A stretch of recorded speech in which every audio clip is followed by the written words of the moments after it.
Baiklah, Assalamualaikum warahmatullahi wabarakatuh. Di sini saya Rati Wijayanti dengan NIM 208220004. Saya akan menjelaskan materi tentang kesebangunan.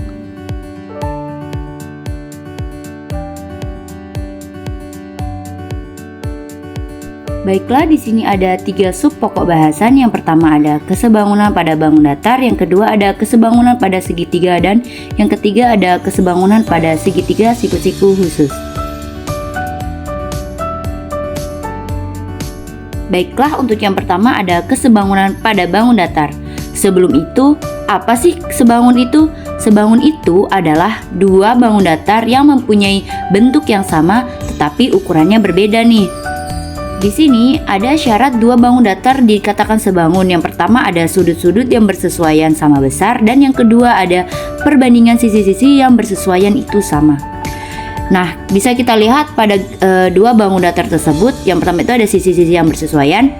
Sisi AD itu sama dengan sisi PS, sisi CB sama dengan sisi RQ, sisi AB sama dengan sisi PQ, sisi CD sama dengan sisi RS.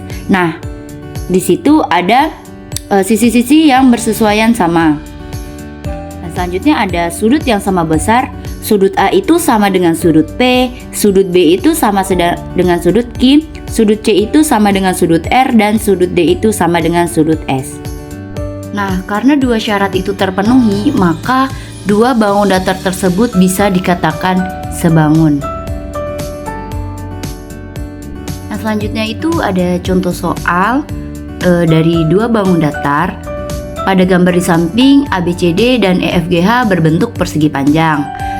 Nah, untuk AB itu panjangnya 4 cm, untuk sisi BC panjangnya 2 cm, dan EF itu 8 cm, sedangkan EH itu 4 cm. Nah, di sini kita lihat dulu apakah sudut-sudutnya sudah sama besar. Sudut A sama dengan sudut E, sudut B sama dengan sudut F, sudut C sama dengan sudut G, dan sudut D sama dengan sudut H.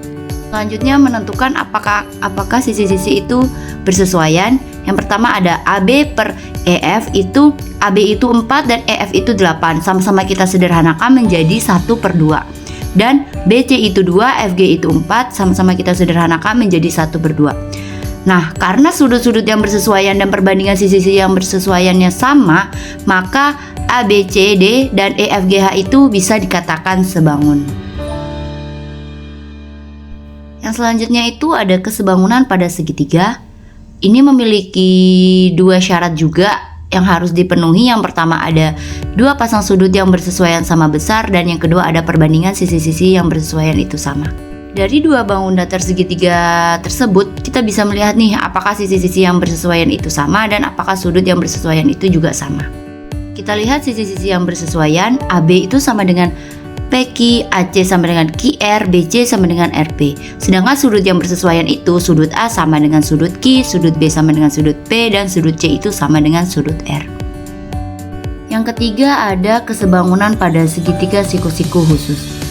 Pada segitiga siku-siku khusus, siku-sikunya itu ditarik garis tegak lurus pada sisi hipotenusnya. Maka berlaku segitiga ABD dan segitiga ACD itu berlaku ADCD sama dengan BDAD.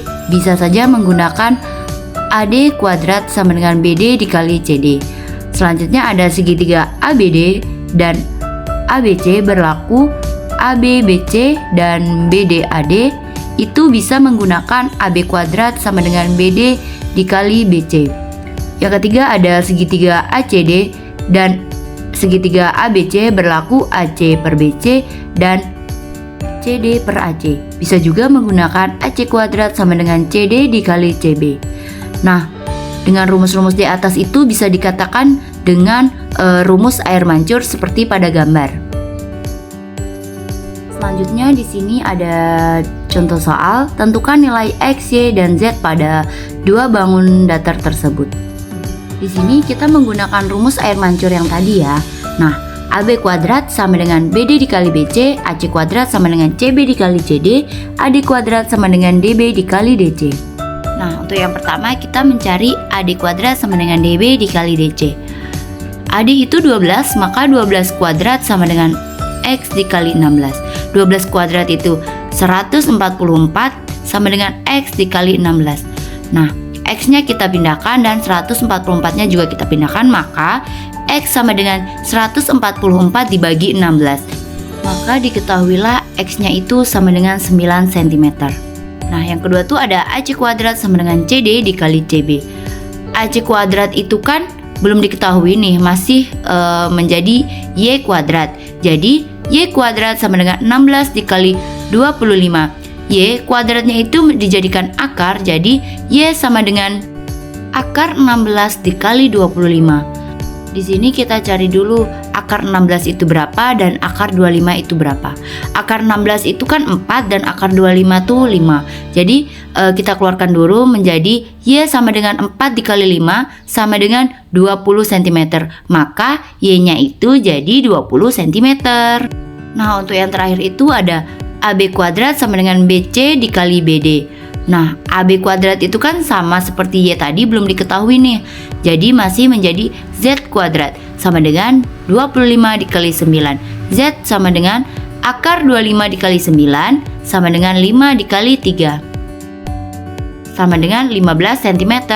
Nah, di sini kita udah tahu nih nilai X, Y, dan Z, di mana nilai X itu 9, Y itu 20, dan Z itu 15.